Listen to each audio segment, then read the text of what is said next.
about this on our chat. Oh, awesome. Awesome. Okay, so that was all in the last 24 hours. Blueprints for Intelligent Democracy? Yeah, okay.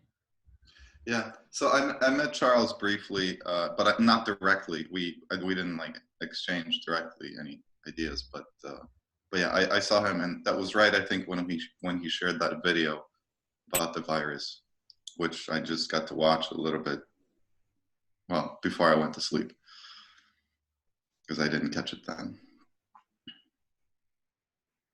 Oh, great. Oh, it's nice to see you here. Likewise. Hello, Lauren. By the way, hello. Were we on at the same time then? Because I don't, no, okay. No, it was you and Charles that we were saying we're on at the same time. Charlie, you and Charlie. Yeah. Okay.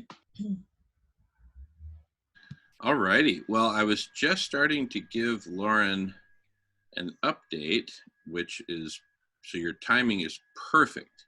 So here's the big picture update, okay? Given that the coronavirus is shutting down a really significant portion, I don't even want to go there in terms of estimating the percentage, but it's significant double digits. And given the loss of global dimming, Cesar, did we talk about global dimming at all? Global what? Global dimming. Global dimming. Yeah. No, I don't think I heard that before. Okay, so here's the situation. The coal burning power plants emit all these particulates, sulfates or whatever the heck they are, right? And they're solid, basically soot-like particulates, but super, super tiny. And lots of other industrial processes and transportation and whatnot emits particulates, right? So these go up into the atmosphere and they kind of float around and they reflect a portion of the sunlight back into space that otherwise would have hit planet Earth and heated her up, right? So that's a good thing. It's actually keeping us artificially cool to a degree. Well, of course we are overheating, but what that basically says is if you were to take away the particulates, the rate of overheating would be greater than what it has been and continues to be. Fair enough? Okay, so that's the global dimming effect. And we actually rely on it because Professor Guy McPherson has estimated, based on original research, peer-reviewed published research by other researchers. He creates the best synthesis in the world about climate change. He estimates that even if we were to lose 20% of particulate emissions, because they're particulates, because they're solids, they eventually fall to the ground. It's kind of like Brownian motion, but they eventually get there, right? Because they're solid, not gas. They get there in a matter of weeks. So if we were to reduce particulate emissions by 20%, the atmospheric concentration would reach a new equilibrium within a matter of weeks, and we'd see a spike in about 1 degree centigrade, 1 full degree centigrade for even a 20% loss. Do the math, okay? If we lose 40%, if we lose 60%, right, we're looking at massive spikes in temperature, which we simply can't handle. So,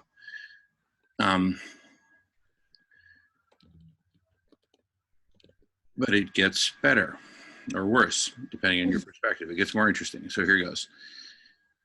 At the same time that the coronavirus is causing global temperatures to spike, at exactly the same time, with economic shutdown, humanity's capacity to implement SRM, solar radiation management, at planetary scale on the order of millions of square miles of new reflectivity in whatever form, right? Whether it's ICE 911 or mirror reflection or the golf ball sized floating silica spheres belting around the Arctic to cool the Arctic, et cetera, by whatever means, right?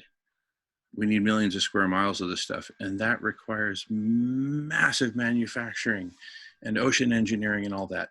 Bottom line, that can be supported by a thriving global economy, but it cannot be supported by a Mad Max scenario. which is the worst case scenario, right? Or any shade of gray in between, frankly. We need to get back on track, which means we need to stop the coronavirus. And the best way to do that is exactly what China did.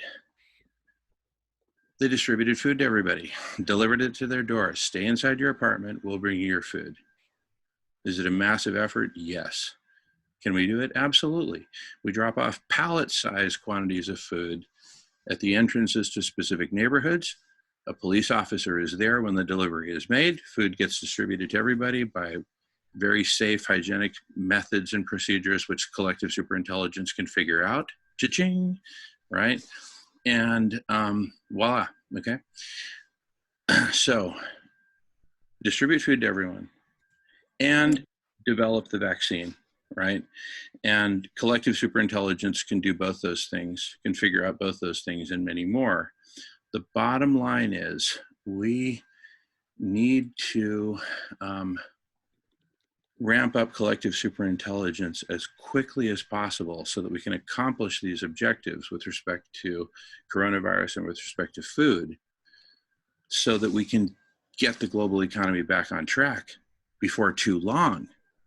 Because if it totally crashes and it's just, you know, all the supply chains are interrupted, spare parts, everything else, and also people are now settling into a new lifestyle, not necessarily wanting to go back to work, right? Once they've discovered this beautiful, you know, quiet existence, you know, there's no motors, there's no engines, everything's ground to a halt. Anyway, bottom line, once we ramp up the economy again, and we got to do it quickly, all this has to happen super quickly. I mean, we don't have much time to mess around, especially with the loss of global dimming. So we need to do this like ASAP, like in the next week. This coming 24-hour block party a week from today had better be absolutely jumping and thriving and hopping, right? And Cesare, I'm going to ask you to prepare a really solid presentation of your stuff. And Lauren, I'd love it if you and Charlie would do the same, right? And we're going to invite the Open Air Project folks, who we're going to meet with in 3.5 hours at 6 a.m. Pacific time.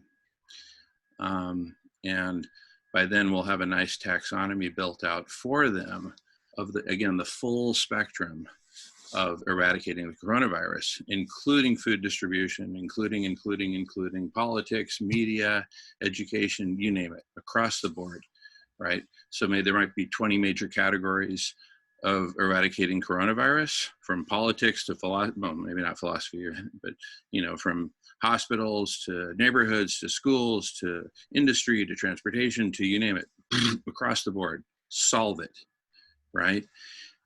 And let's say there's 20 major categories. Open Air is like 3 or 4 of those 20. So they will now see themselves. See, right now, their whole universe is just their 3 or 4 projects, and that's it. They don't venture beyond that, right? It's basically engineering projects, like a do-it-yourself open source ventilator, right, kind of thing, and a test kit. Those are the ones that jump out, but there are others, I think. But anyway, call it 3 or 4. And we'll get into that in a little bit. But so we give them the full spectrum. They see where they exist in the universe of solutions. Broadens their perspective. And each of those 20 categories, hello. And each of those 20 categories will have its own time slot in the next block party. Notably the 3 or 4 that Project Open Air does, that has thousands of volunteers that want to help. We then get to make targeted invitations to each of those 3 or 4 projects to say, hey, we've got a meeting scheduled, actually 2 meetings next Friday, because we do them in 12-hour shifts.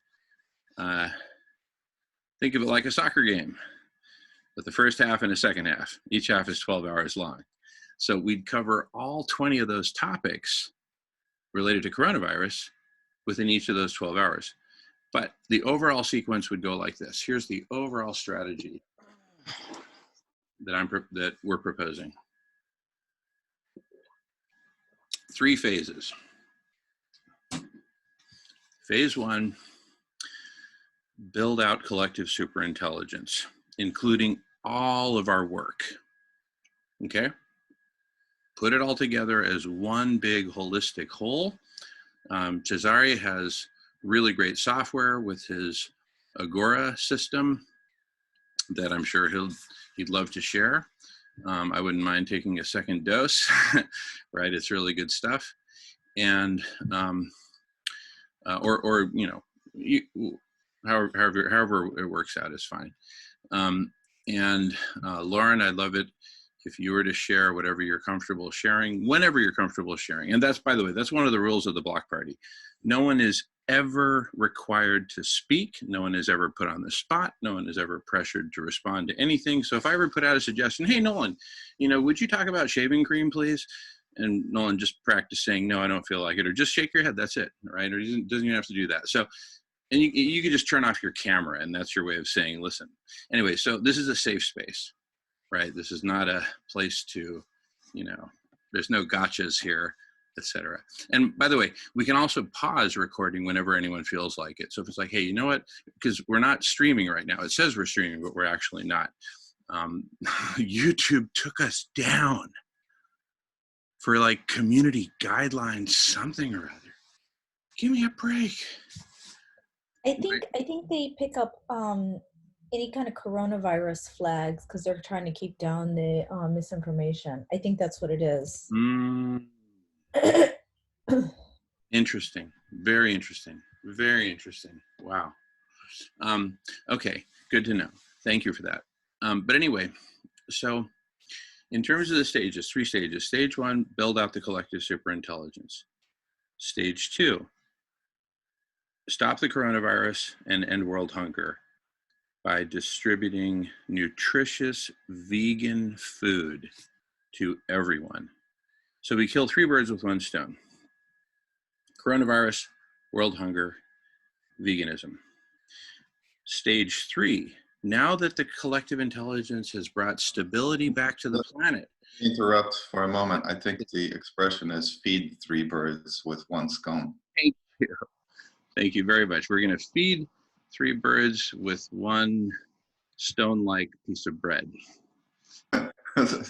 oh, okay, never mind. Anyway, and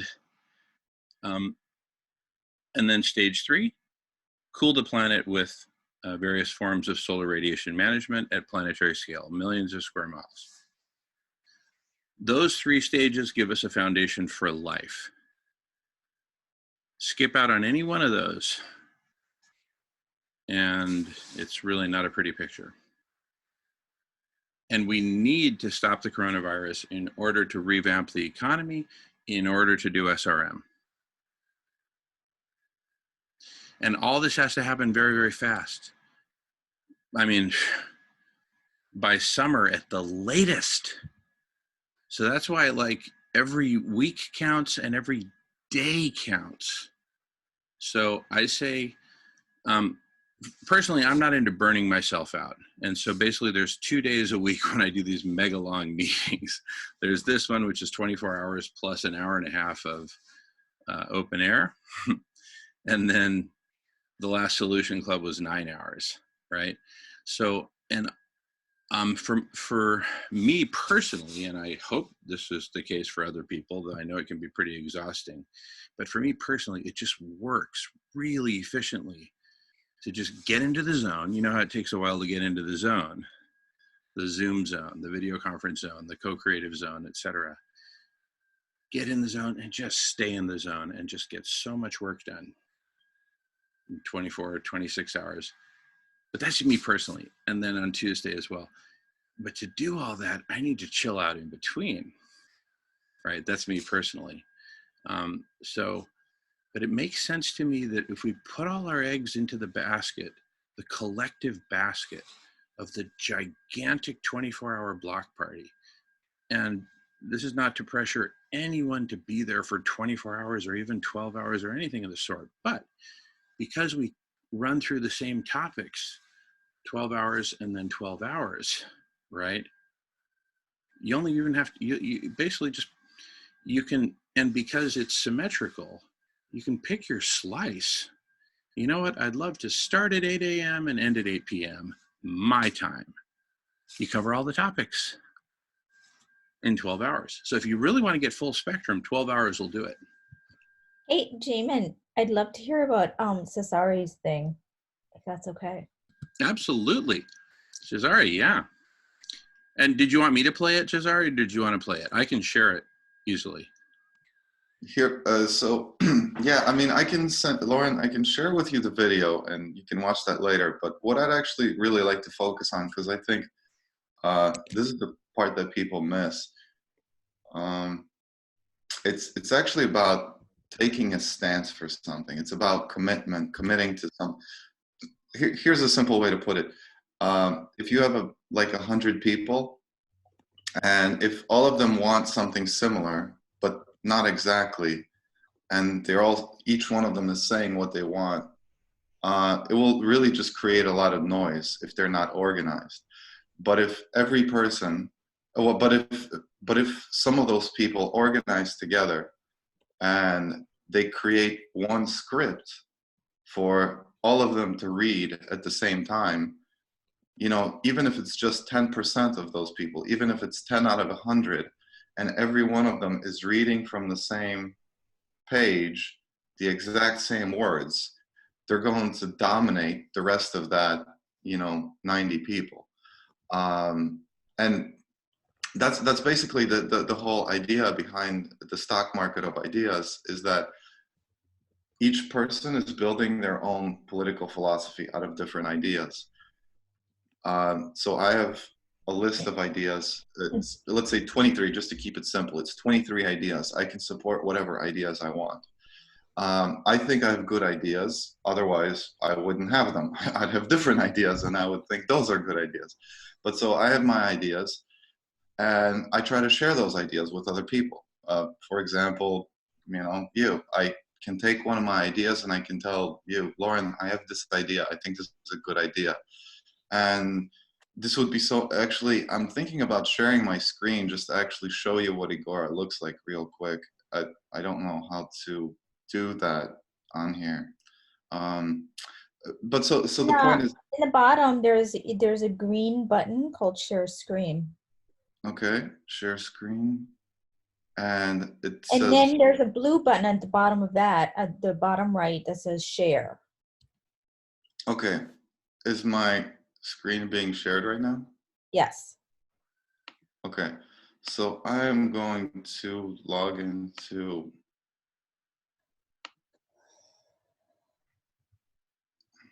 my account. Maybe this is taking a little bit longer when, okay, so this is Agora. I'm just logging into my account here. This tells you how many, which nations this is for a political party. It's the International Logic Party, but anyone else can use it. But these are the nations of the members of the International Logic Party. So there are people from other nations here, but who are not members. So those nations are not showing up. But anyways, this is the ideological profile. This is my philosophy of various ideas. And actually, it will make so much more sense if we look at some of these ideas specifically. I'm going to pick the shorter ideas just for right now. But real quick, this has a specific structure. It goes from 23 points down to 1. And this incentivizes me to build my ideas on top of one another. This idea here, this is like my fundamental philosophy. This is my system of ethics. This explains like what my existential philosophy is. I'll open this real quick. This is a pretty long idea, but essentially it's nature of reality, human capacity for understanding reality, mechanics of reality, ethics, rights, trust, and politics. Those are the 6 main sections of this idea. But here's a much shorter idea. So I support this idea. The most fundamental component of reducing overall violence and suffering in the world is to ensure freedom from captivity for all animals, including humans. To achieve this goal, no one should be allowed to hold captive any other animal, especially to breed them or to harm them at a later time. And then it actually has a link to a video resource. This is like a YouTube video showing a lot of animal exploitation, and this is the kill counter that shows how many animals are dying every second around the world. But basically, so I have this idea. I give this idea 22 points, but this idea actually has 64 points because total, because there are other people who are also supporting this idea. And so so I have all these different ideas about, you know, like I said, my fundamental philosophy about animal liberation. This is my idea about planet Earth, land ownership, freedom of migration and practical restrictions, local autonomy, territorial reallocation. So this is like the theory of land ownership. This is also a longer idea, but it's kind of like the basis of my land-based economics. And then there's another idea I have. This is about fairness and economics, government and fairness, government and economics. And so I have these specific ideas. I think they're good ideas, and I'm trying to get other people to support them. And when I succeed in getting other people to support them, and when other people who also support those ideas succeed in getting more people to support them, this number of points goes up.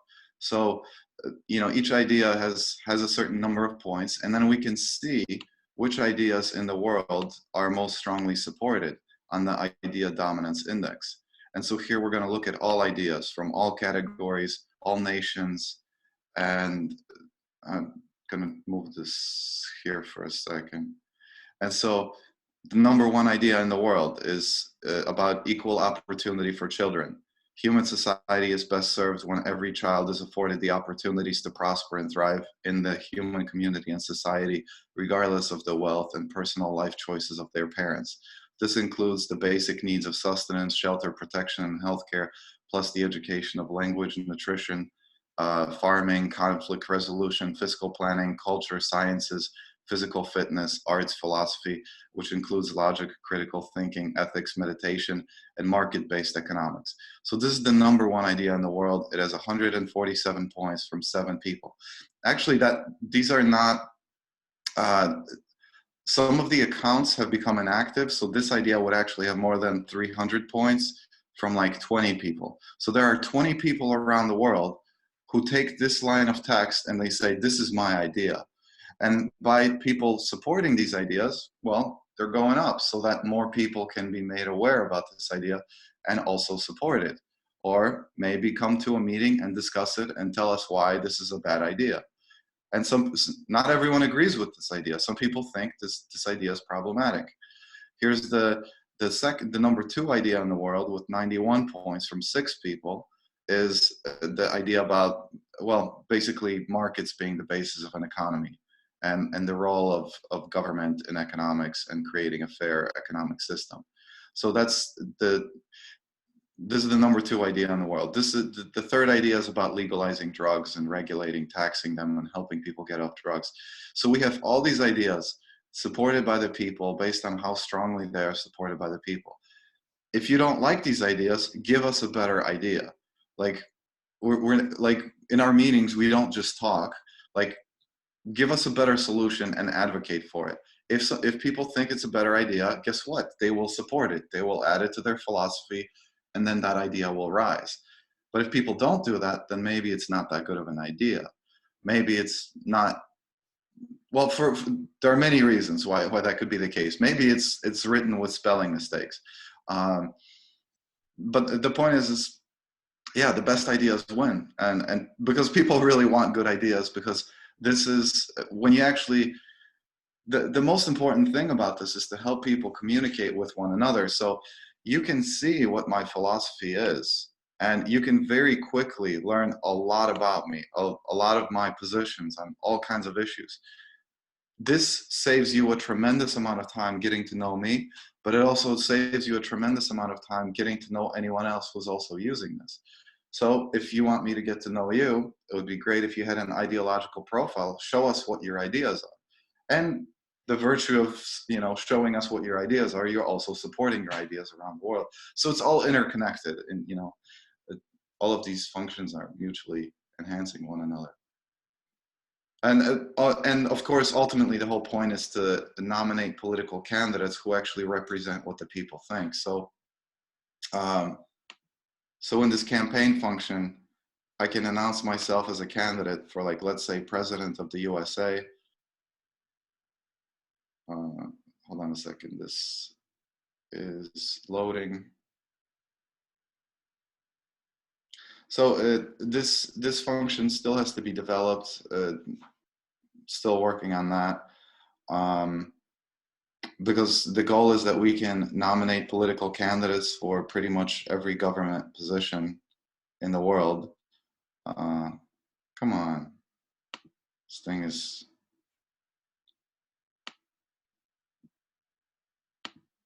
I'm gonna try to reload this. Okay, so I announced myself as a candidate for, like, let's say, president of the USA, and I type in over here. I can type in any nation over here that's in the system, and so this is me, 841 points. I've, based on which ideas I support and how many points those ideas have from other people supporting those ideas, I get a score. If somebody else wants to be a candidate of the International Logic Party to be president of the USA, they're free to announce themselves. The algorithm creates a list of candidates who most closely represent what the people think and want. That's how we implement this. The goal is to control every government, for the people to control every government. And this allows us to do that. Do you have any questions, Lauren?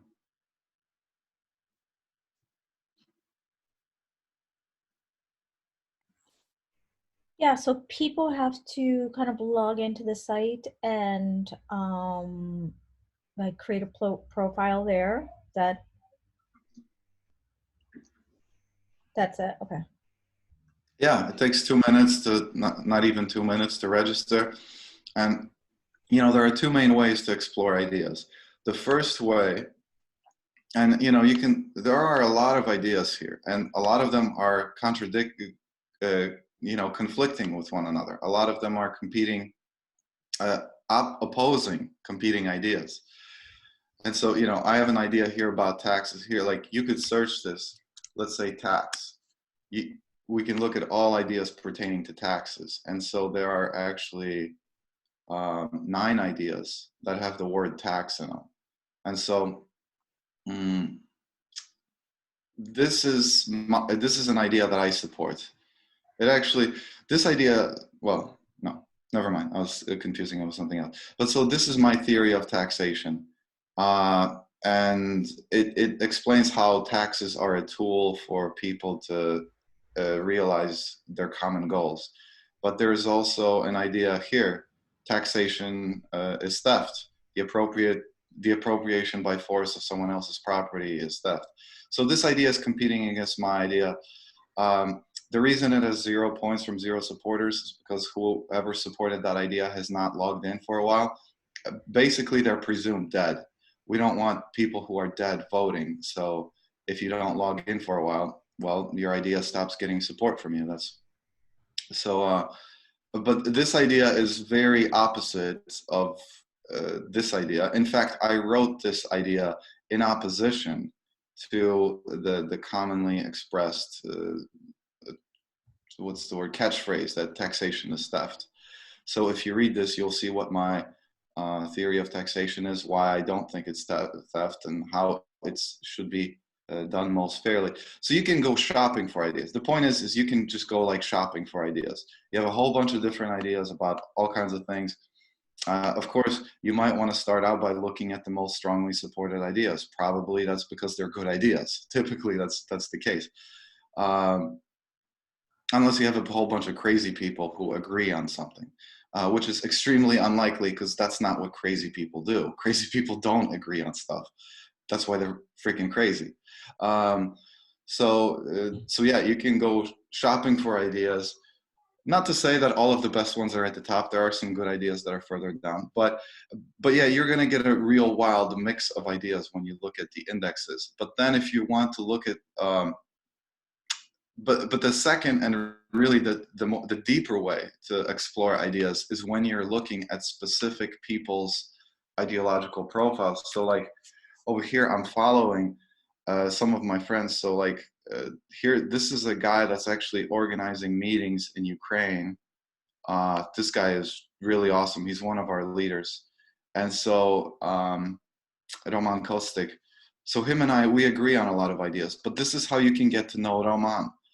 You can see what, you know, what he supports. If you think that he's making logical mistakes, tell him, you know, he's going to appreciate that. If you find mistakes in his thinking, help him clear that up. Same goes for me, you know. I invite and challenge you to look at my ideological profile. So while you can both learn from it and you can help me refine it. But at the same time, I'm not really that interested in your criticism unless you also have your own philosophy so that I can compare my philosophy to your philosophy. And well, first of all, we can actually get to know each other. We can see what we can work on, what our intellectual understandings are of things. But then, you know, we can look at, we can compare our philosophies. Do they all start in one place and then they diverge? Or do they start out in different places? Maybe I'm an atheist and you're I don't know, a Muslim, and maybe we have completely different fundamental philosophies, but then our philosophies come together and then they're exactly the same. So does it make sense for us to argue about, our the top ideas when we actually agree on all the practical things? Maybe it's not worth our time to even discuss that. Let's just focus on realizing the ideas that we have in common. Or maybe our ideas like start out in one place, then they our ideological profiles. Maybe they start out in one place, then they diverge, then they come back together, and they diverge again. So then, so, you know, it's a hit and miss. Some things we agree on, some things we don't. So let's talk about why at certain points our philosophies diverge and why they come back together. What are the issues? Which one of those ideas are we going to discuss first? Because see, that's another thing. If you and I are going to start discussing something, what are we actually going to discuss? Are we going to discuss animal liberation, or are we going to discuss abortion? So I have an idea here about abortion, you know, about legalizing drugs. Are we going to discuss maybe the universal basic income? Are we going to talk about economics or criminal justice system reform? Which one of these discussions is the best ones for us to have as a starting point? And so again, this actually helps us not just have a discussion, but to find which discussion we should be having. I could go on and on, but frankly, there's no point in me going on. Like, what I'd love to do is I'd like to see your philosophy. What are your ideas, you know? And then let's see where we agree, where we disagree. So, you know, like I said, I invite and challenge you to look at my ideological profile. And then let's talk about it. And so what I'm also doing is I'm doing like a YouTube show. It's not because I really want to, but what I'm trying to do with that is to show people what our culture looks like, what it actually looks like to address these specific ideas.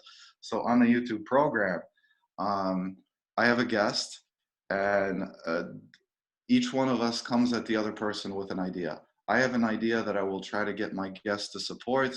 My guest has an idea that they will try to get me to support. And of course, even if we don't succeed in persuading one another, there are other people watching the show. Other people are deciding for themselves if those are good ideas. And so, yeah, even if we don't agree on something, other people will still have an effect. You know, they can still log into the platform and support our ideas. But what's interesting about that is that in the show, the outcome is always, it's not like 0 or 1 or 1 or 0, you know? It's always, the outcome is always 0, 0 or 1, 1. Either we both win or neither one of us wins. Well, technically the audience still kind of decides potentially, you know, if I, you know, if they like my idea but not your idea, of course, then, well, it's more common. The point is people are deciding. But on the show, it's never like a win-lose. It's always a win-win or lose-lose. And so it creates a whole different dynamic, you know, because if I have an idea and I win, let's call it a debate, and I persuade you to support my idea, well, you just learned something, and now it becomes your idea. All of a sudden, you just got a good idea. I mean, you win. I mean, I win because I got support for my idea, and you win because now you have a good idea that you also support. Like, we both win. And if it's, you know, if I don't succeed in getting you to support my idea, well, maybe maybe you pointed out some critiques of what the idea is missing. So you get what I'm saying. So you can do a show with me. I actually invite each one of you. I hope we can do a show soon and show more people how this works. So, what have you learned about idea profiles that's counterintuitive? Well, getting idea profiles. I mean, I think that the most difficult part that's counterintuitive, that it's getting people to do this. It's actually getting people to participate in this, and I think the reason, because people say people say they have the power, people say they want power, you know, that they want to control their governments, they want the government to work for the people. But hey, with power comes responsibility. And people talk all about power, but they don't talk about the responsibility. And they're very reluctant to take on that responsibility, which means they're very reluctant to take that power, to exercise that power, which means that people, well, it's not easy getting people to exercise the power, because that means they have to accept the responsibility. And for all the talk that people make about, you know, how much they want power, and people are just really good at complaining, or people just want to complain. They just want to tell the governing officials, do better, work for us. No, you tell us what you want us to do. That's, you know, people actually have to know what the government should be doing, and they have to know what they want from the government. And that's work, that's commitment. That's holding yourself accountable, holding other citizens accountable. That's one point where Jamin said, you know, like, where our dynamic, our environment is different from what he was saying. You know, he was saying it's a safe space. In our system, it's not a safe space. You have the power, you have the responsibility. We're gonna come after you. We're gonna hold you accountable. We're gonna make you think. We're gonna confront you. If we think you have bad ideas, we're gonna tell you. We will criticize you, but you will come out stronger and better. And we all actually get all better because of that. So that's it's not. I wouldn't say it's uncomfortable. It's actually, you actually really end up thriving in that environment. I mean, to me, it's fun because you grow, you develop. Power is fun, you know. And especially, it's actually really fun, but it's difficult to get people over that hurdle, to actually take a stance. Like, you know, I say that this is like the scientific method for philosophy. This is and for politics. And the scientific method is based on making a hypothesis and committing to that hypothesis, and then testing the hell out of that hypothesis, doing experiments, even if you disagree with the hypothesis, actually sticking to it until you're able to have conclusive results. And that's what this is. Taking an idea into your ideological profile, it's putting that idea to the test. It's actually really difficult to get people to think that way. You know, so that's the part of having, you know, real power. You have to take a stance on something and be accountable for it to other citizens, at least to their critique, if nothing else.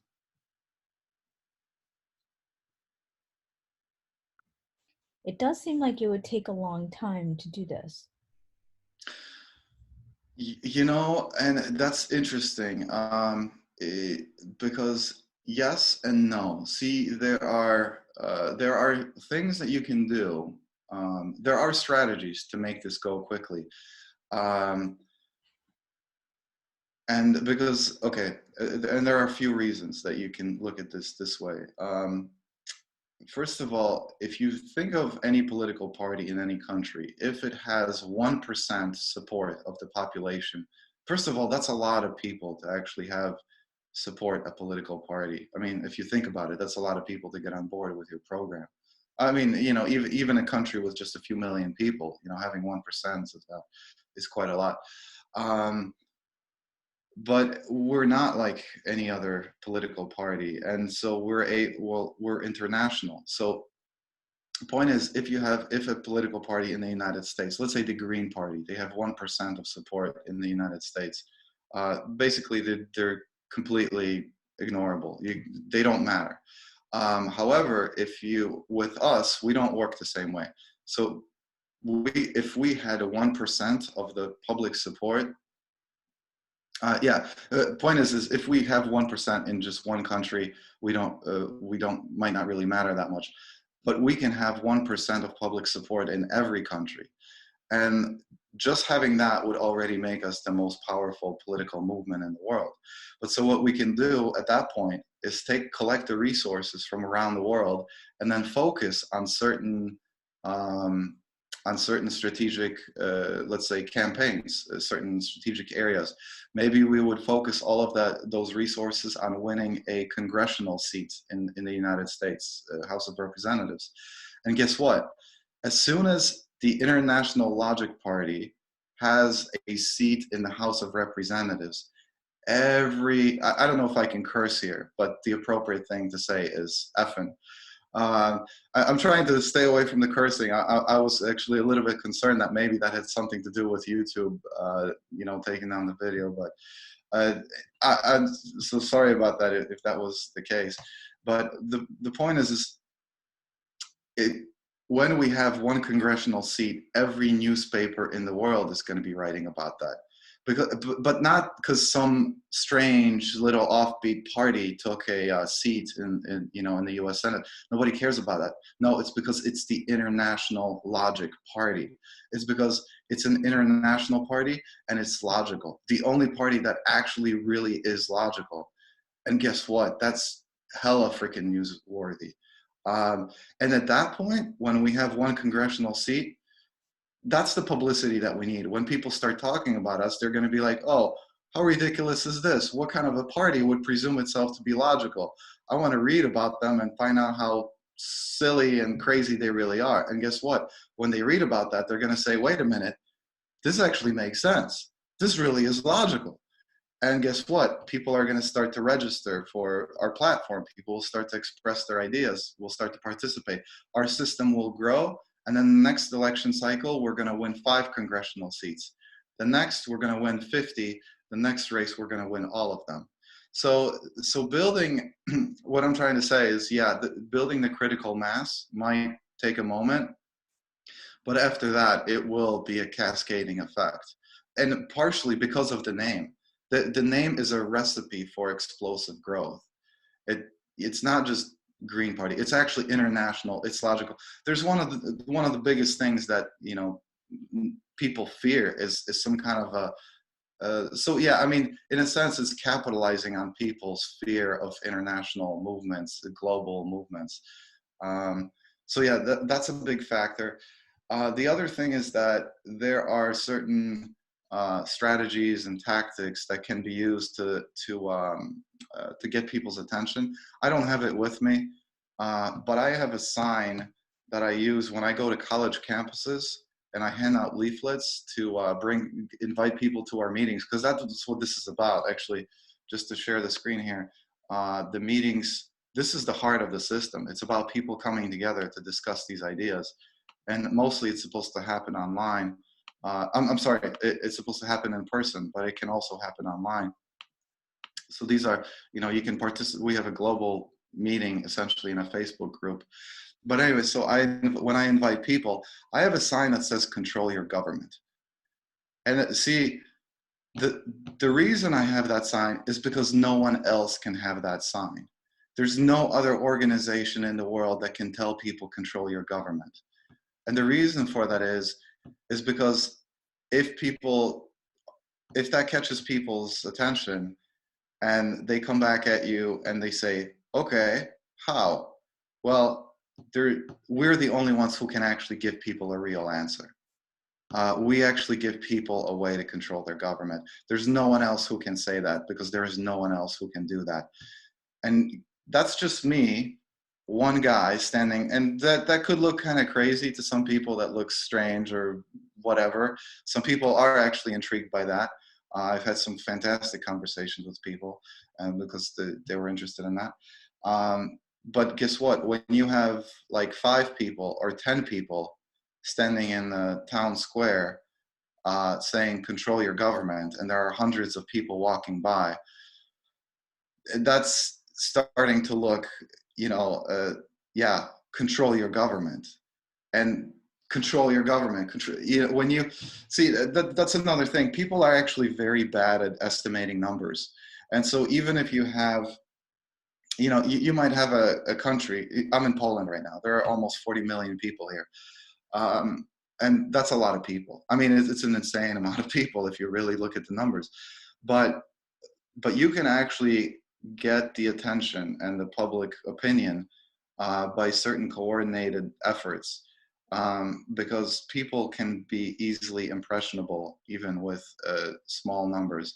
So the point is if you have like a group of people, let's say a formation of people in a public space, and they're all telling you control your government, International Logic Party, and they do that every day in front of the town hall, people are going to pay attention.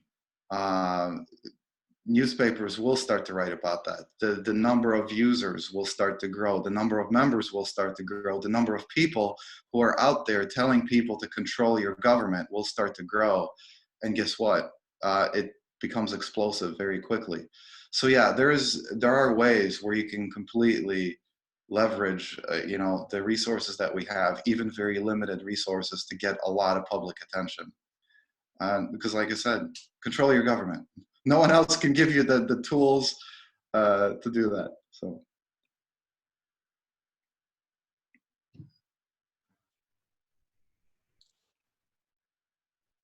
It seems to me that if we're looking at pretty serious collapse, that's not the time that people cling to logic. Certainly not what happened during the Black Plague. I would say stop worrying about other people. Worry about yourself. This system doesn't require you to do anything you shouldn't already be doing as a responsible citizen. If you want to consider yourself a responsible citizen, you should be developing your political philosophy. You should be publishing your political philosophy, and you should be meeting with other responsible citizens to communicate ideas of your political philosophy. That's exactly what we do. This just allows us to organize that information extremely effectively. I mean, by far, many orders of magnitude more effectively than anything else out there. So yeah, just do what you should be doing as a responsible citizen. Do it anyways. Because, well, if you don't, that's exactly how you end up in a crazy freaking panic. So worry about yourself. And if enough people start doing that, we get Nolan, we get Jamin doing that, we'll be much more effective getting other people to do that as well. And it becomes an explosive growth very quickly.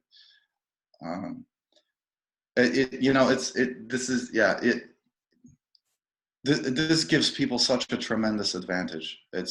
Any people who use this gives people such a tremendous advantage that as soon as you have a small group of people coordinating their efforts this way, it becomes contagious. So this is a political. See, that's the thing. This is both a political system, but it's also a philosophical learning and communication tool. So even if we're not using this right now, we're not at the point where we're ready to field candidates and start to organize election campaigns.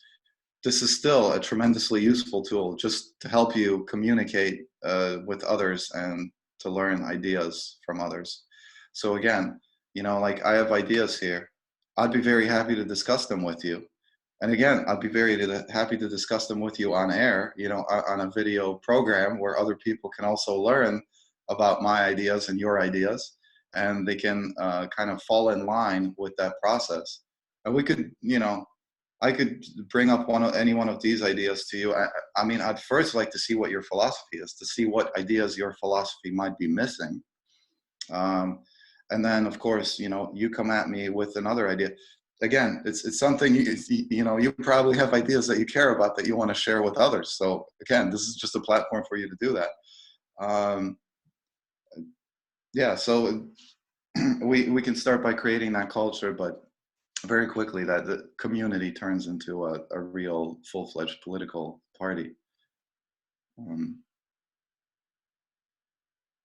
Yeah, so let's just start. Yeah, let's just start looking at it as a philosophical learning and communication tool. When you discover the power and the potential of that, then we can worry about the political. By the time that you fully appreciate the political, or excuse me, the philosophical potential of this, this already will be becoming a political. Yeah, yeah. It'll start to grow as a political force as well.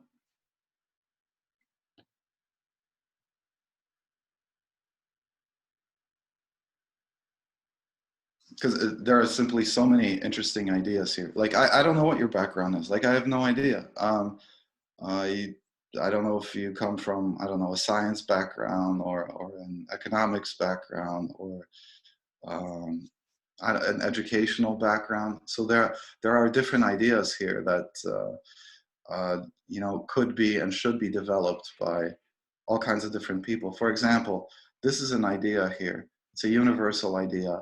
I'm giving this idea 6 points. It's an idea about assisted suicide. This idea was written by someone who does not consider herself a writer. And so she actually used someone else's words to express, um, you know, a very complicated idea. Dying is not a crime, Jack Kevorkian. To anyone who knows anything about assisted suicide, this speaks volumes. So yeah, this is an idea. But hey, if you know, if you are a medical professional and you know, especially like a medical ethicist, I don't know what, you know, then you can take this idea and develop it. You know, maybe that's your area of expertise. Maybe you will take this idea, you will contribute some more information, or maybe that this idea is fine as it is. I don't know. The stock market will decide that. But, or maybe you are an educational professional. And so this idea was written by someone who's not an educational professional. Learning is more important than grades. And actually, this is an evolved version of this idea. Originally, this idea was students are more important than grades. But at one of the meetings, we were like, well, that's kind of obvious that students are more important than grades. What we're trying to say is learning is more important than grades. So this is actually a second version of what this idea was originally.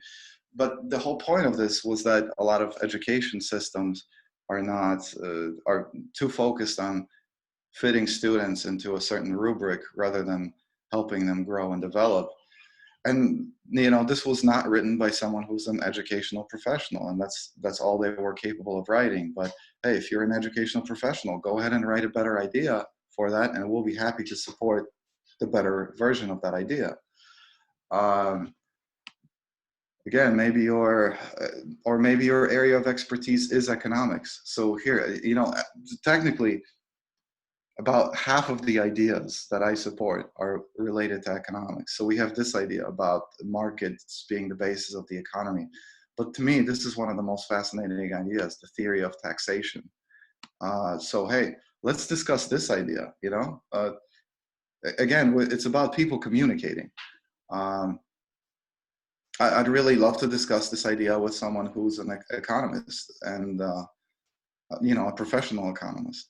I'd like for them to inform me more about this. But hey, they might actually learn something from this too. There are some really potentially really new groundbreaking ideas in here.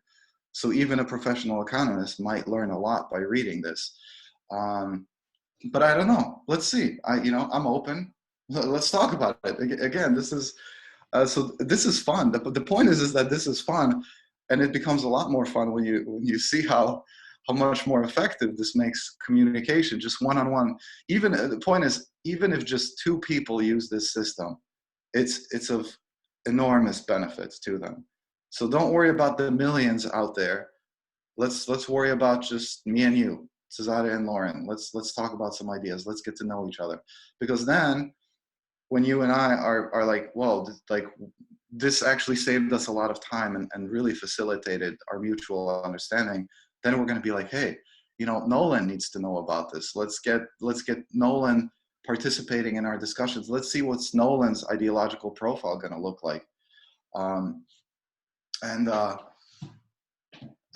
guess what? That becomes even more interesting when we see what the three of us are agreeing on and what the three of us are disagreeing on. And maybe we're going to find out, you know what, Nolan and I will come to an agreement. Let's not even bother talking to Lauren about idea X. She's never going to understand it because she's just too emotional about that issue. So, Nolan and I will come to an agreement and on a better idea. And whatever, you just don't agree, but Nolan and I can still move that idea forward. So there are so many possibilities for development here. But I'm just saying that as an example. And then once the three of us are using it, then Jamin comes in and let's look at where his ideas are, and let's see which ideas are important to Jamin to to try to get us to support. And we learn a lot about each other, and it's a very intense, it's a very deep process, and it's fun. It's a hell of a lot of fun.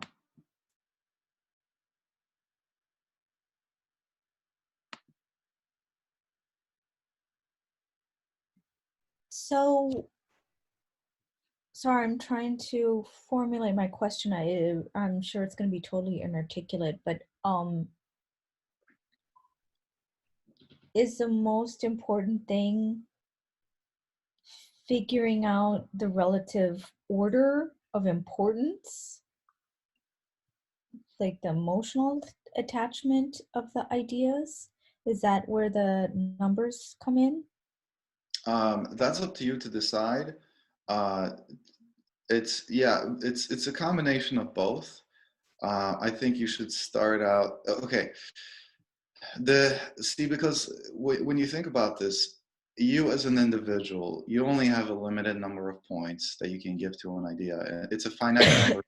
When you consider all the points that other people can give to ideas, it's negligible. So you alone can give very few points to an idea. But for a rational person, the number of points that they can get for an idea is practically infinite, because rational people can, basically they can work with other rational people and get the support of other rational people for good ideas. And so the idea is that the way that you structure your ideological profile, it's not, if you give 7 points to one idea and you give 3 points to another, or 20 points to one idea and 1 point to another, it's a big difference, but ultimately it's a very negligible difference because it's just one person. What's more important is how effectively you structure your ideological profile so that you can persuade other people to support your ideas. So it's not just about how many points you're giving to it. It's also how many other people can you get on board with your program. And if you can show people that I'm just saying, this is my approach, this is my theory about it. Maybe I'm wrong, maybe, who knows, maybe something else but this is how I'm looking at it. And so I think if you can show people that, hey, these are the base facts that we have, these are the base values, base human values that we're working with. We have, what are the logical conclusions from that? If you can do that effectively, then you'll be able to persuade a lot more people to support certain ideas. And this way you can actually, so yeah, even if even if an idea that's really important to you, even if you put it lower on the, oh, here's a perfect example. Actually, let me just show this to you again. Okay, see, like, this is a practical idea that okay, this is the idea about giving equal opportunity for children. I give it 18 points. Human society is best served when every child is afforded the opportunities to prosper and thrive, in the human community and society, regardless of the wealth and personal life choices of their parents. That's a really important idea for me. But I think, and I only give it 18 points as opposed to this idea. This is a more theoretical, it's a more fundamental idea. This is the 20-point idea. Fairness in economics, government and fairness, government and economics. So practically, it's much more important that children have equal opportunities. But theoretically, I think it's more important that people first understand this idea about how the economy works before we can talk about what we should do with the economy and how we should administer it. So this is a more theoretical idea. The other idea is more practical. I put the theoretical one higher so that I can first make sure that people understand, how the world works before we can talk about what we want to change in the world. So that's how I order that. But hey, maybe I'm wrong. Maybe I should give the other ideas some more points. Maybe I should swap them. Experience will show, what's more effective. I think this is more effective. I think it makes my ideological profile more compelling.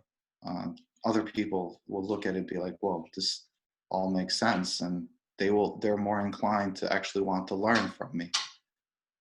So that's one example. But then again, here's an idea. This is about animal liberation. I'd actually be very, very curious to hear what you think about this. I don't know if all of the participants right now are vegan, but this is not an idea about veganism. This is about animal liberation, and there is a difference. Actually, yeah, let's take a poll real quick of the people who are participating.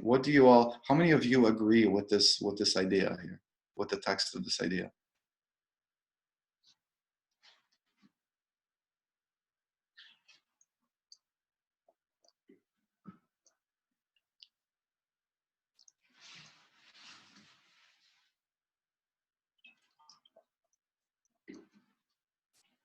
Well, I'm not sure about not incarcerating humans because That's not what I'll let you finish. Sorry. Yeah.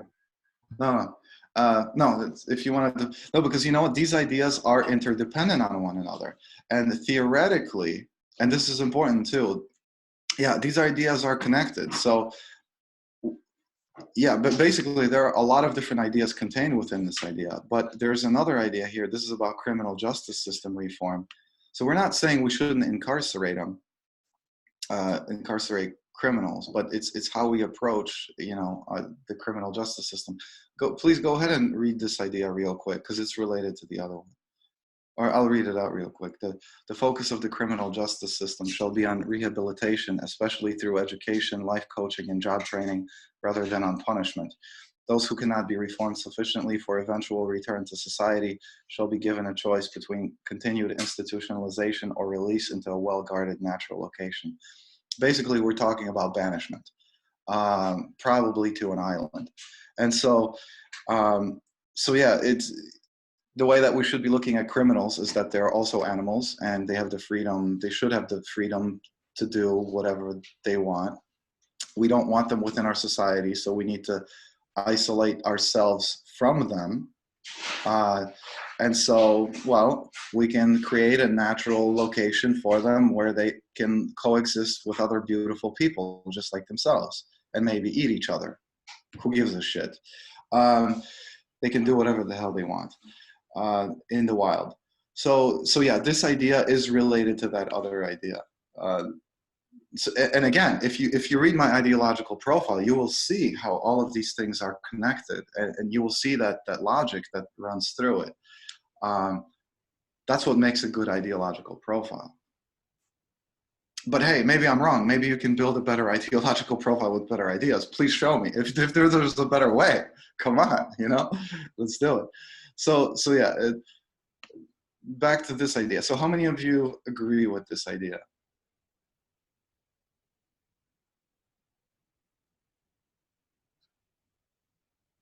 I think it's hard to say without seeing the competing ideas. Well, Am I the only one who thinks it's hard?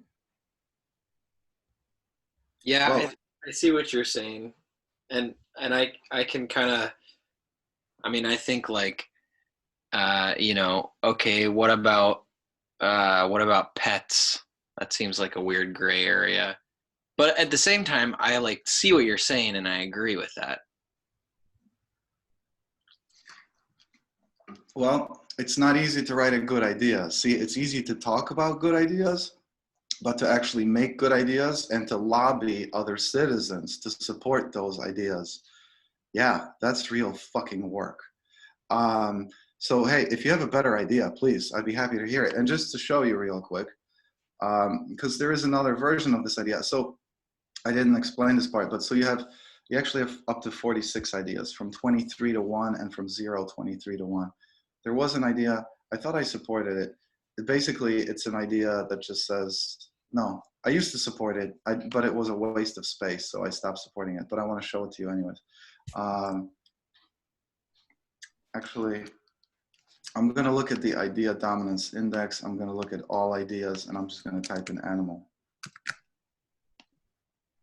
And so we have 5 ideas that pertain to animal liberation. Here's an idea also about animal liberation. It's simply animal liberation. You could support this idea, but I mean, you can go ahead and support this idea. I'll have a better idea of what you stand for, or maybe I won't, because what the hell do you mean by animal liberation? Can you be more specific with that, please? And see, that's the problem. Yeah, it's good if ideas are more specific, but when you make ideas more specific, well, then it's more likely that some people will have a problem with that, because they might not like this clause. They like the other clause, but they don't like this clause. So trying to make everyone happy, well, is pretty damn hard. Well, you don't have to make everyone happy, because you don't even need the majority. A leading idea doesn't have to be supported by the majority. But now you're getting a sense of how difficult it is to actually make laws, because what we're doing is actually doing what the politicians are trying to do. I mean, we're talking about really outsourcing the government to the people. And the people have to understand that this will require some serious compromises. And, because people are used to just, I want to yell out what I want in front of Government Hall, and we have the power and blah, blah, blah. And yeah, shut the fuck up. Like you don't know what the fuck you're talking about. That's the simple answer to that. What do you want? Like, commit to something and show us that a whole bunch of people can commit to that. That's what wins the day. And until people realize that, then people will never control their governments. But that's exactly what we do. So, again, so we have 2 ideas now about animal liberation. We have, this idea, the most fundamental component of reducing overall violence. And the whole point of this idea is to say that this is actually the basis of this idea, and that's why this idea actually has resources with it. And if you think you can provide better resources for this idea, please do so. But yeah, this is an important part of this idea. I'm going to open this up real quick. This is I don't know how many of you have seen this before? Just the animal kill counter.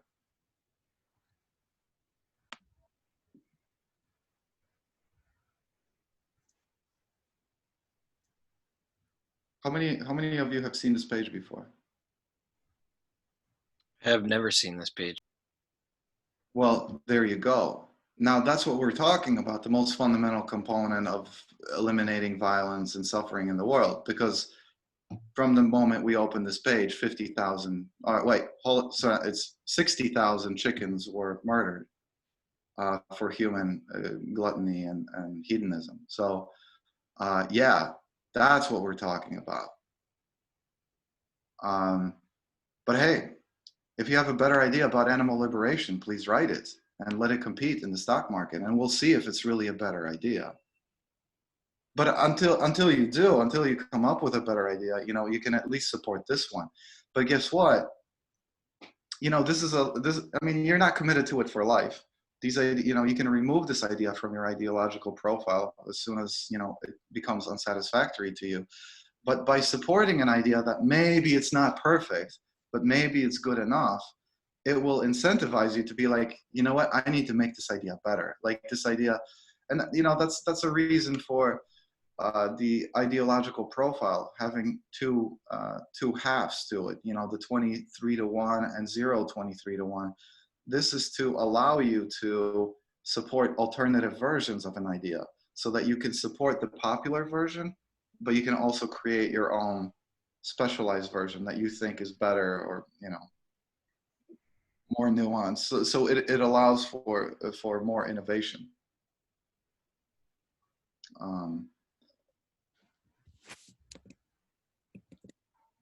So I'm sorry, could you explain that again? Why does it allow for more innovation? Well, it's here because, like, okay, this 22-point position, animal liberation. Well, okay, technically, there are many ways for that. See, basically, it's like having two halves. You have the A list, which has the points, and then you have the B list, which doesn't have the points. But the A list and B list potentially correspond to one another. So, like, I can support this idea in the 22-point position. This is an idea about animal liberation, the one we're talking about. But I can also support, actually, hold on a second. Let me just, I want to change the point position of this idea. Don't be an asshole. That's also an idea you can support. It's kind of a joke. We also have fun with this. There are joke ideas in here. So here we had this idea, animal. So like I said, I used to support this idea. I don't do it now because it was a waste of space, but let's just pretend that I also want to support this idea. So I can have both of these ideas in my ideological profile. I have this idea and I have this idea. And we can see which one of them is more popular. Over here, all categories. Oh, wait. I want to look, there are two indexes, idea popularity index and idea dominance index. One looks at the points. And so we can look at animal. So this idea only has 2 supporters, and this idea has 4 supporters. Actually, this idea has like 15 supporters. Just a lot of them haven't been active. They haven't logged back in. So there are a lot more people supporting these ideas. Well, so the point is if I'm like a political candidate, the way that I get a score is for the top 23 ideas that I support. So I can support 46 ideas, but I get a score from the 23, which allows me to show the people and get support from the people for the popular idea, but I can create and innovate a different idea that might be corresponding to that idea. So for example, I can show people that I support animal liberation. Look, you know, it's in the 0-22-point position, but I think I can write a better version of that idea, or I support a better version of that idea, and that's this idea, the one that I have in the 22-point position. So, you know, these are corresponding to one another. But I can say that I'm giving this one points because I think it's better. So, but if the other one, if this one actually has 64 points of support, this one only has 21. So I can also get points from this one. Like potentially, let's say this one only has 20. I don't know if I'm going in circles, but point is I can get support from the popular ideas while also innovating new ideas. And it doesn't penalize me for innovation.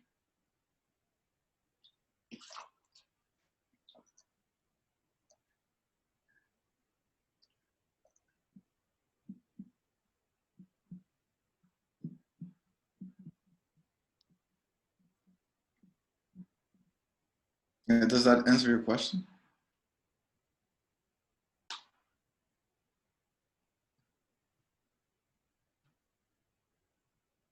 Oh wait, so hold on. So how many people support this idea? We still didn't get an answer for that. How many people actually agree with this idea? Who agrees with this idea? Nolan brought up the question about pets. Yes, this is also talking about pets.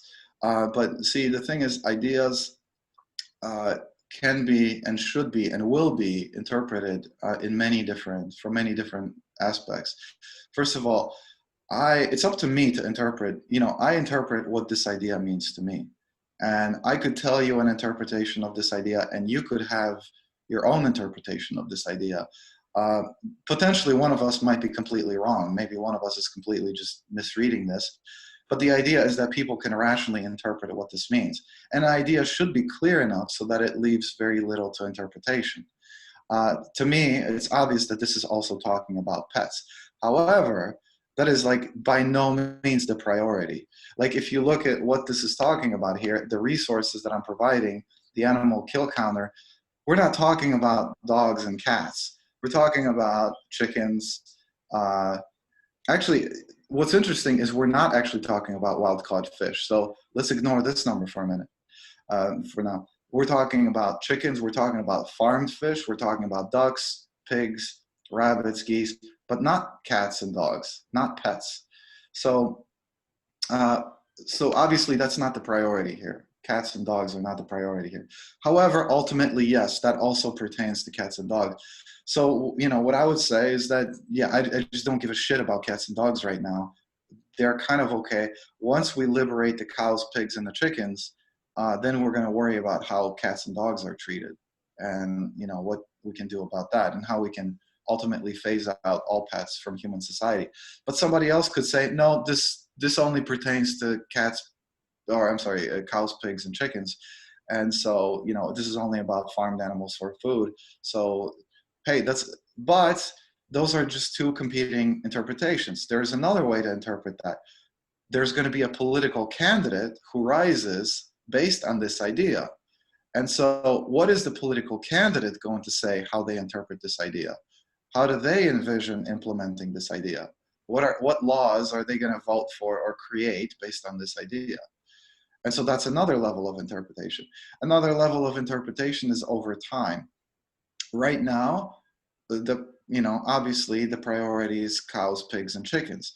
But maybe in 20 years, we're going to be like, okay, all of the cows, pigs, and chickens are free. Now let's talk about all the people who are abusing cats and dogs, and how we really need to eliminate all pets in order to prevent that. And that's going to be another discussion to be had. Other people will be interpreting that based on all the past experiences. And maybe this idea will evolve into something else. Who knows? Maybe this idea won't rise up. So there's a lot to interpret there. But yeah, that's a lot of conversations to be had. A lot of conversations to potentially transcribe, and make available to people to dig through, to sift through, maybe even through AI. That would probably be the way to do it. I don't know. I'm just trying to relate that to Jamin's vision of collective intelligence. So, there's a lot of information. There's a lot of information to share. And of course, if you and I, Lauren and I, if you and I have a meeting, we might arrive at a mutual interpretation of this idea. So anyways, so who supports this idea as it is? I'm just curious. Does anyone support this idea as it is? Whoa, okay. So we got one negative. Lauren, you support? It's not so much a negative as a not positive. And so I just wanted to be clear. And it's more because I would want to go more in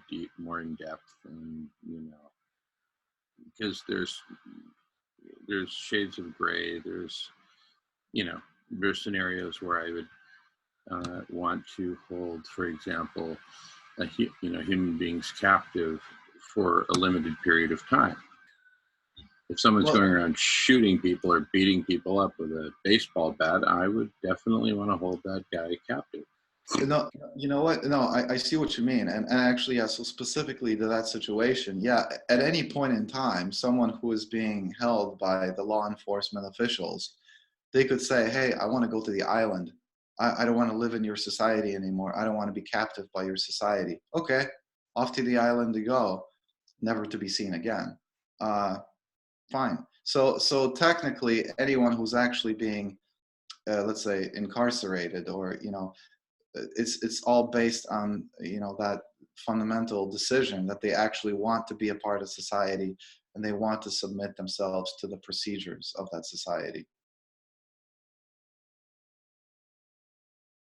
So it's not actually captivity. It's actually, it's shifting to a different track within that society. So yeah, but here's the point: is that I would need to hear or read everything that you just said in order to have something to say to, right? And that would presumably require more writing. But anyway, I'm just I guess the fundamental issue that's surfacing here is potentially different interpretations of a concise piece of text. And that's part of what you lose with concision, is granularity and specificity. Yeah, but see, I think we just developed that, and yeah, potentially, if somebody cares enough to listen to the discussion that we just had and the interpretations that were given, and they sift through all the records to be like, oh, I really like what Cesare said on this date in this discussion, with Radish, and yeah, now I get how to interpret this idea. Then yeah, maybe that will be effective. But there are a few different ways to solve that. Another way to solve that is to write a more specific idea. So, and if you think it needs to be more specific, please do so. But then you run the risk that, okay, well, now this idea is longer. Will people still want to read a longer idea? Or maybe it's not necessary. Maybe it's only for you that it's necessary to hear all that. Other people can intuit all of that naturally. Maybe you're just like, hey, okay, now I get it. Now I can pass this knowledge on to someone else. Now I support this idea, and now when I talk to Lauren or whoever, let's say Charles Glass, about this idea, I want to get Charles Glass to support it. Now I'm able to explain that rationale, use that rationale, and to pass this idea on to someone else. I don't know, but here's the best way to test it, is just to try it, try, if you think it's a good idea, support it, and put it to the test and try to share it with others. If you find that it's lacking, let's come back and let's say, okay, we need to rewrite this idea. It needs to be a little bit more specific. These are the things that we need to add to it. So, but that means we're going to have to develop a new idea, and that's not easy. That's actually real work. But if you think it's necessary, then it has to be done.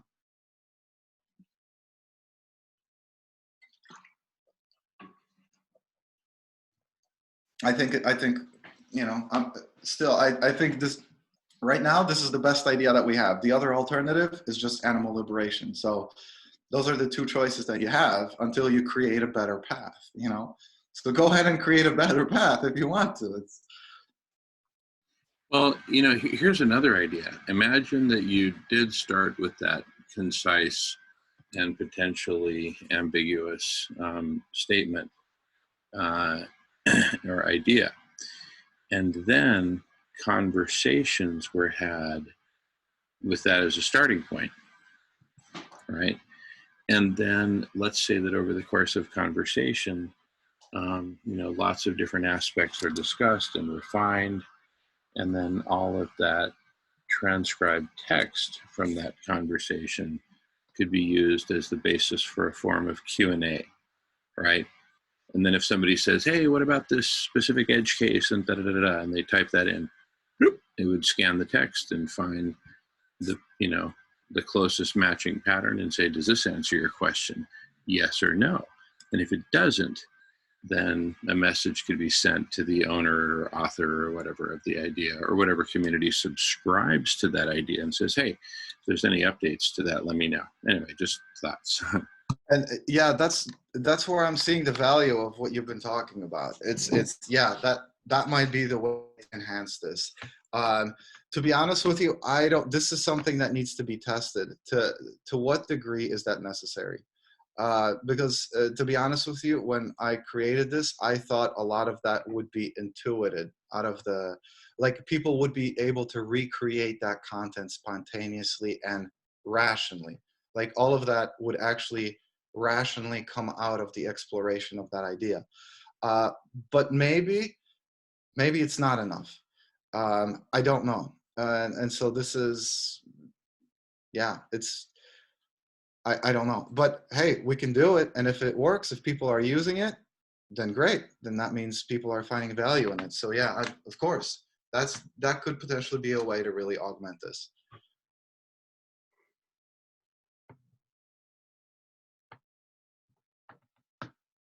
Yeah. So, and that would be the tricky part.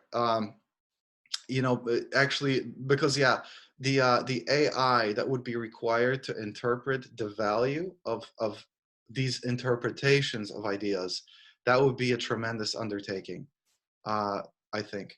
Oh, I wasn't thinking that at all. I was just thinking doing basically keyword search. Oh, Or okay. if you have a question, and then it just searches the transcripts directly related to that idea. Okay. To say I was thinking about the AI that you were discussing to process that, because that would be a monumental undertaking. I mean, that would be far beyond.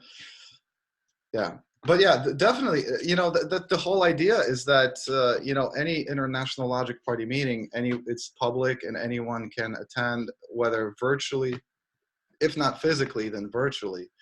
And that, you know, there would be a video record of it. I never thought of actually transcribing that record, but then yeah, that would be another way of making it accessible to more people. And yeah, if it's searchable and people want to, you know, look through that data, if they find it useful, then certainly. And then one other thought I have, Cesare, is you know how, like, if you wanted to divide up an orange, you could just take a knife and just hack away randomly without regard for the natural order of the orange. Or you could peel off the outer skin and then peel it off into sections, and then even go down into those tiny little subsections, you know, that are less than a gram in size. And what I like about one thing I think that there's tremendous potentials for what you're doing is that you kind of find the natural sections or natural divisions between ideas and complementarity, like the incarceration and the animal thing and whatnot.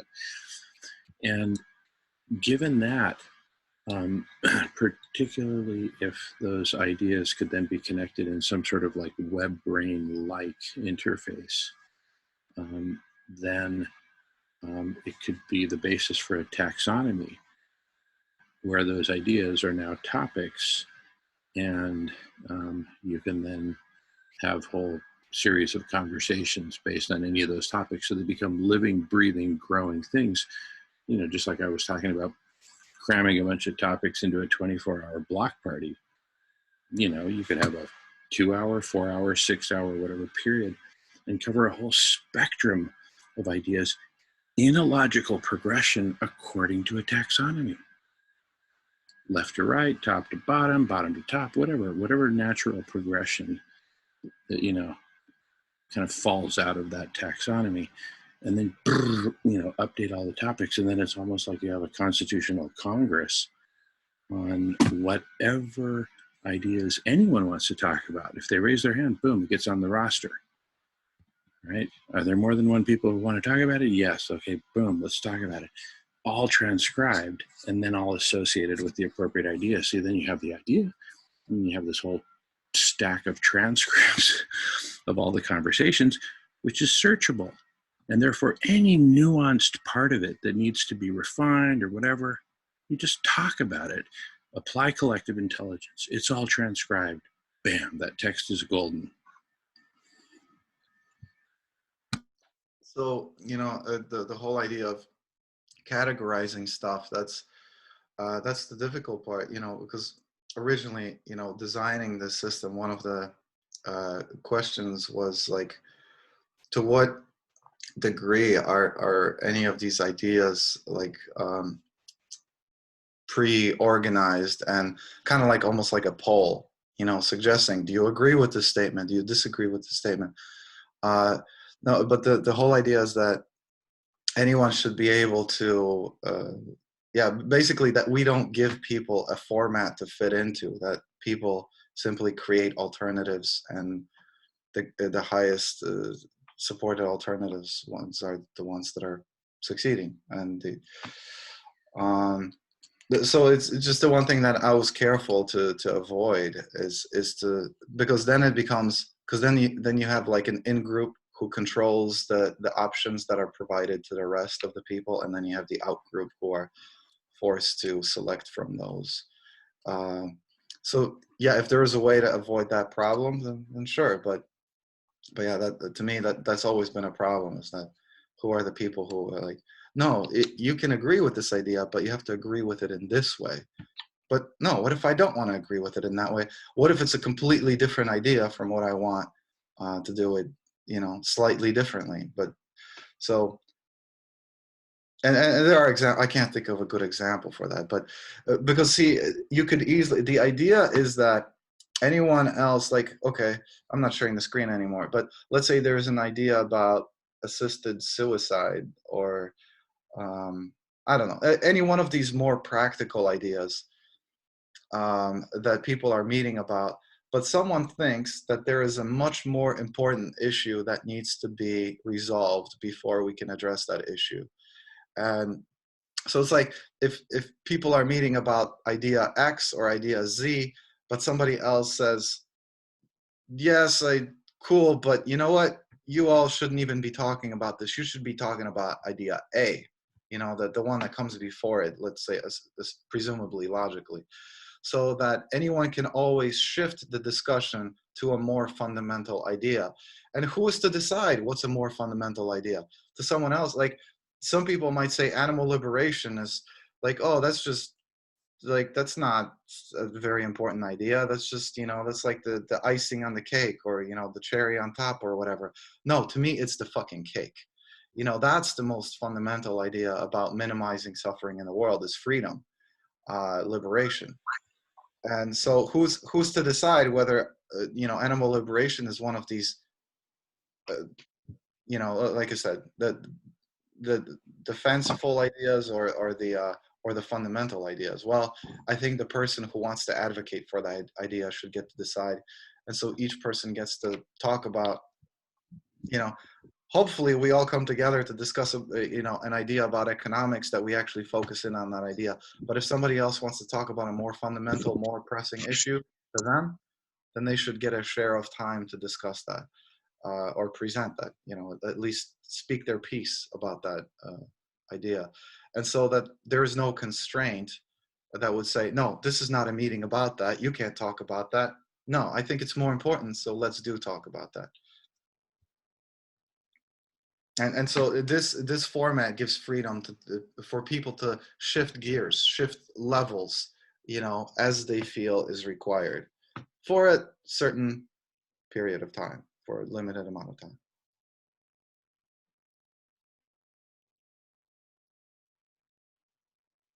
And here's kind of an alternative way of looking at this kind of natural sectioning that I was talking about, like for an orange.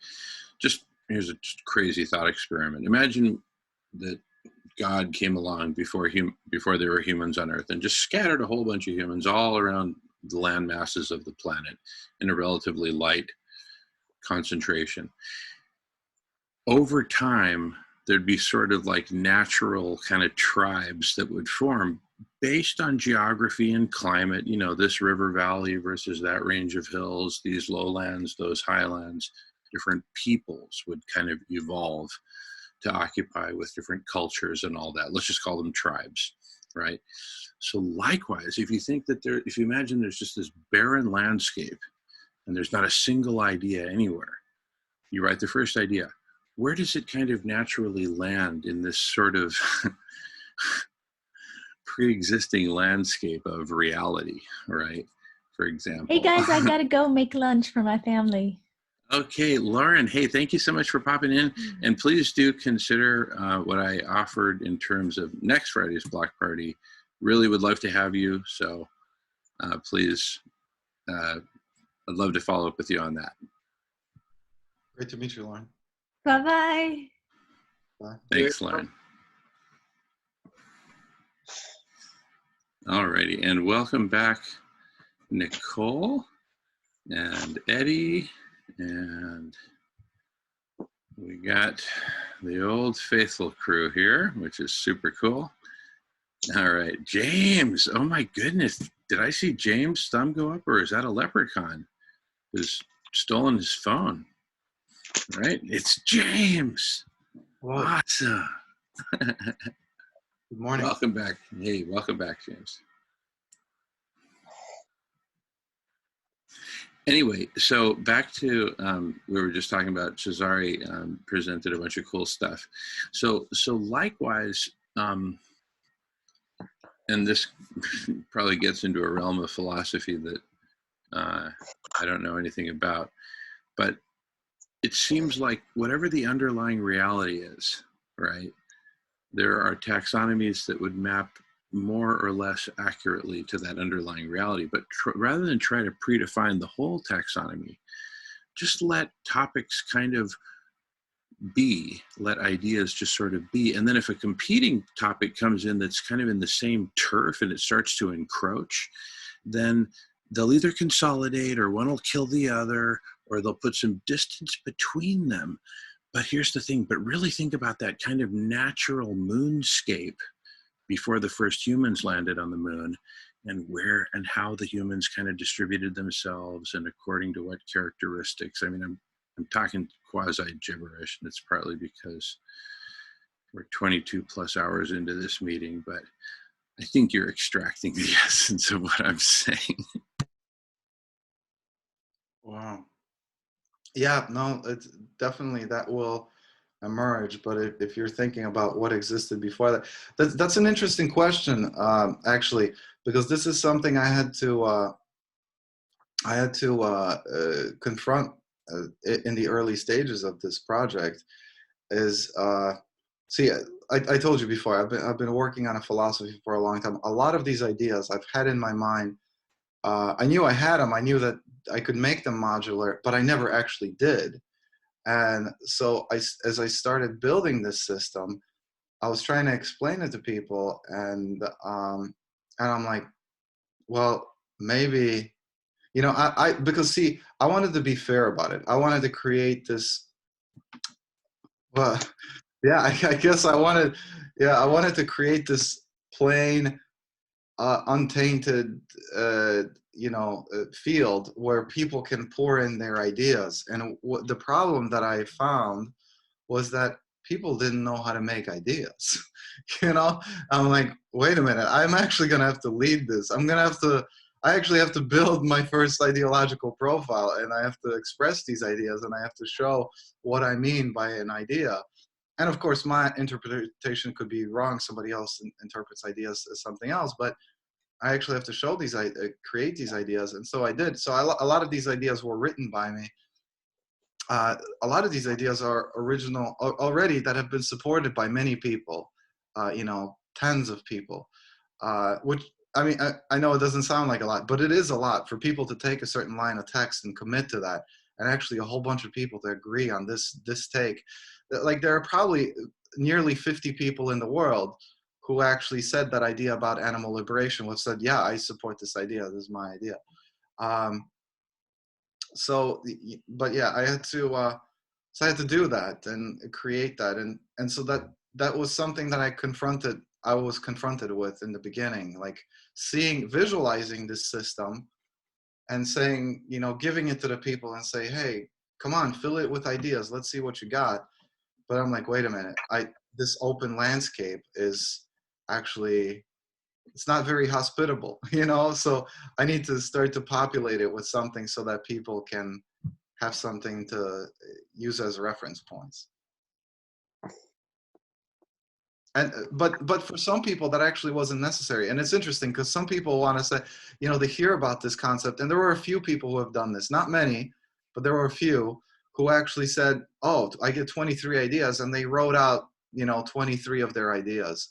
And that was actually kind of astounding in a way, is seeing people who have done that. Their ideas haven't really gone very far. I mean, they haven't pursued it. They, you know, they just didn't get the idea that, okay, you wrote these ideas, but now what? Now what are you going to do with them? Now you have to promote them. Now this is the real work of actually lobbying other citizens to support your ideas. Well, that's where they retreated. You know, everybody's, well, not everybody, but so that was a different level of, you know, of understanding and participation, but at a different level at which somebody retreated. Somebody wrote these ideas, and they actually wrote like 23 of them, and then they kind of gave up on that. So yeah, some people, I guess they did visualize that. I wish they had stuck more with the project. You know, because yeah, that's what people don't get, is that they don't get, you need to compromise. Like if you're going to get something done together, you actually, a bunch of people have to be following the same plan. If you're not following the same plan, you're just not gonna, that's not where power comes from. People power comes from people agreeing on a plan and all doing it together. That's unstoppable movement.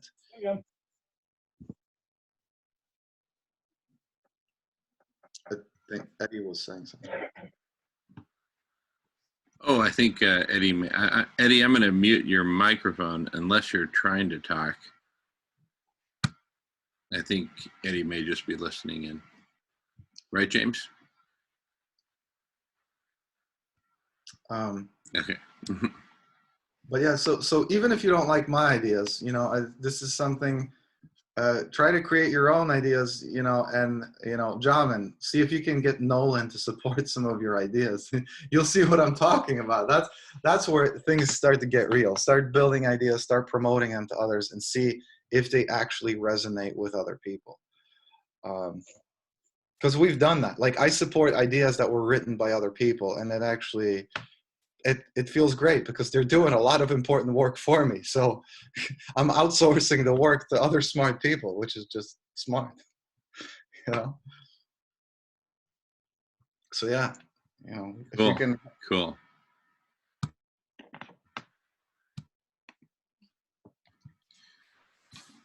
You know, and I also see a lot of potential for, now just imagine, okay, so far you've been describing, I'm just going to call them free range ideas, okay? I don't see any barbed wire on your site, on Agora, etc., right? So free range. Now imagine what if we clustered ideas attached to, connected to actual topics within an actual well-structured taxonomy of some limited domain of reality. And I'd be happy to share an example from what we were talking about earlier. In fact, I think this would be very relevant for everyone to look at. Here, let me just pull it up here. Okay. Let me just zoom in a bit. All right, that should do fine. Okay. So screen sharing. Okay. So this is about the overall strategy that I talked about at different points in the block party today. Three-phase strategy, where we look at the three phases taken together as a whole within the appropriate time frame. So we have CSI, and then stopping the coronavirus and ending world hunger with distribution of vegan foods directly to homes. That's quite a mouthful, no pun intended. And then stop and then reverse planetary overheating. So those are the kind of the big three of the strategy. And then I take each of these three and I break them out into a logical taxonomy, what looks logical to me, even if it's just a starter taxonomy, even if it's not totally complete. So let's just take a look at each one. Collective superintelligence, what would be the taxonomy for that? A taxonomy. Well, we have community and culture. We have the platform. And here I break it out into different sections of the platform, you know, mapping to what we looked at before that was drawn out in pencil.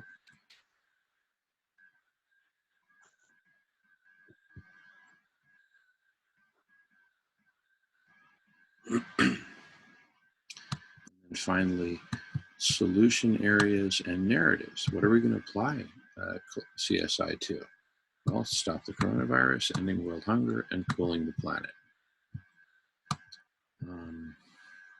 And of course, you know, these are exactly the same as, well, they map to these, right?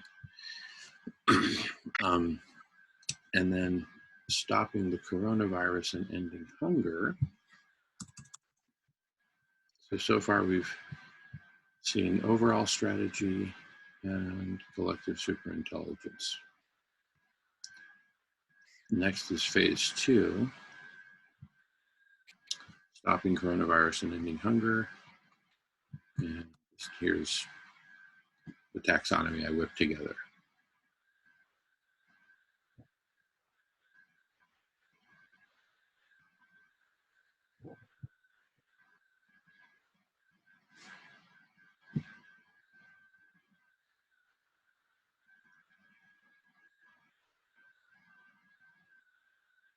Anyway, so that's stopping coronavirus and ending hunger, which I put together because they're kind of, you know, inseparable for me. Excuse me. And then finally, cooling the planet through solar radiation management. First of all, there are 3 big specific engineering solutions that we've been looking at. Those are those 3. But then all that is engineering, right? Now consider the full spectrum of categories of solutions for planetary scale implementation of SRM. There's the engineering category, cultural, political, fiscal, private sector, nonprofit sector. They all have a role to play, right? Et cetera, et cetera, et cetera. Even just sector. We're going to need the world's support for this. Okay. So now let's just go back and look at these taxonomies as a whole. You could imagine having high-level ideas that map to each of these 3 phases. And then as you drill down into the taxonomy, you could say, hey, I've got an idea for global holistic modeling. The model should be representative of the best data that we have, and there should be no fudging. You know, who's going to disagree with that, right? Okay, let's just kind of cruise around a little bit. Ending world hunger. Here's my big high-level idea about that, right? And then, you know, as you go really deep, you could have ideas about testing kits and standards for testing and, well, you know, whatever. You can have, but you see, there'd be ideas that would be attached to these topics within this taxonomy that would seem to me that would give Lego blocks to each of these, because without the Lego blocks, these are just words. The Lego blocks create a durable, reusable, you know, refinable, I'm like, I want to invest in an idea. I'm sick of investing in more Word documents that then somebody reads once and then they never get referenced again. And then 3 weeks later, I'm rewriting the same thing. I want durable Lego blocks. And that's what you've got. What's the next best thing to durable Lego blocks? Durable Lego blocks that fit into a logical taxonomy. And maybe this is kind of holy grail stuff, and maybe it's applicable to certain domains and not so much to others. And, and then this gets back to the idea we were talking about before. I'll go back to video conference mode, where we were talking about how we could have like parallel planes. There's the philosophical plane, the scientific plane, the engineering plane, the cultural plane, like that, with different ideas for different planes. And so on the engineering plane, I might have ideas for engineering solutions. Why not? Right? Now, I think your platform was originally designed more for the political realm and laws and policies and rights and taxation and stuff like that, because that's what I see it populated with. But I'm kind of thinking of using it in these other areas as well. And of course, they can all be connected, right? You're on mute. No, so sorry. If somebody can find a way to reapply it, then by all means, then they should. Yeah, and just the whole idea of trying to superimpose categories is potentially problematic because the whole idea is that ideas can overlap, can go into categories. Like, again, with the animal idea, somebody could say, oh, this is an idea about animals. Animals are such a lower concern for people than all these other problems. So, we would classify it under wildlife problems or something. But I classify it as a fundamental issue of suffering and violence in the world, which to me, it's like, it's all the way at the top of, of your ethical foundations. So yeah, different people can classify things differently, and that can be a problem. This, yeah, in a way, like, my ideological profile is my taxonomy, I suppose, but somebody else might create their own taxonomy of ideas. And then it's up to us to make one taxonomy go up against the other and see, based on logic, and see which one of these taxonomies is actually the more logical one. Unless I'm missing something about, can you give me the definition of taxonomy? Because I thought I understand it, but maybe just in case I'm missing something. Yeah, I imagine there's probably different definitions. It originally came from biology, where there's like whatever the origin of life is, and then you can either be a reptile or a whatever, and then among reptiles there's it's like an inverted tree, right? So that's, and you're on mute, so sorry. So that was its origin in biology, but I kind of have an expanded definition that I just came up with myself, which is literally any set of topics with relationships between them.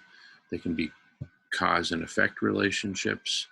They can be hierarchical, superset, subset, sibling, any kind of relationship, right? Problem, solution, you name it, okay? Period. And so there can be multiple connections between different things. I mean, and I think the WebBrains software kind of reflects my visualization of it, because WebBrain, of course, allows stuff that's totally n-dimensional, three-dimensional.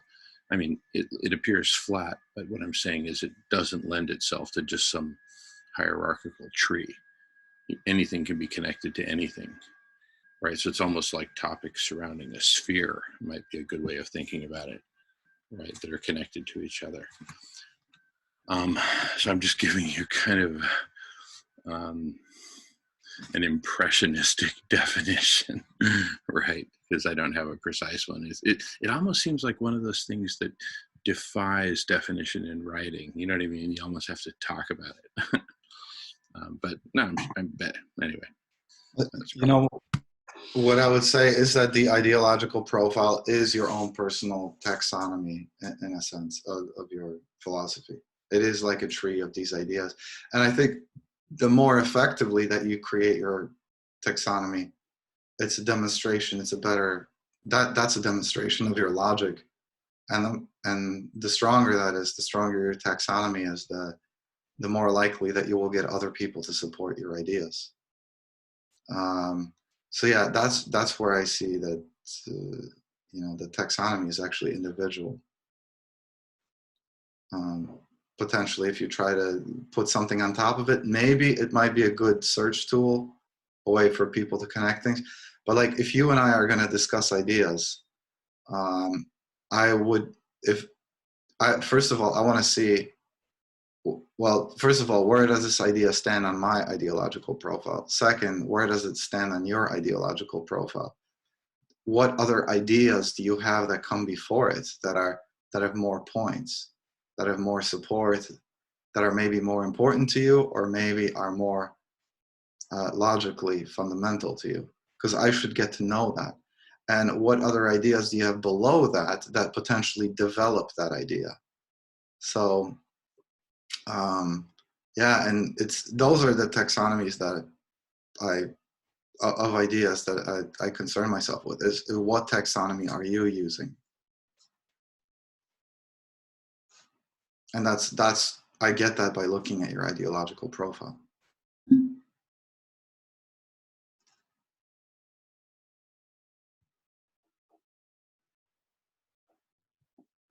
All right. Well, as I think was mentioned earlier, we have a meeting in an hour and a half right after the block party ends with the open air project or open air group that's working on specific projects, as I mentioned earlier. And so what I would like to do is get into this. We'll do two things. One is review once again the taxonomies that I just reviewed a couple of minutes ago, because what I'd like to do is it's 4:30. Oh my goodness, it's been a while since we've had a break. It's been over 2 hours since we've had a break, and at the wee hours, it might make sense. So what I'd like to propose is we take a pause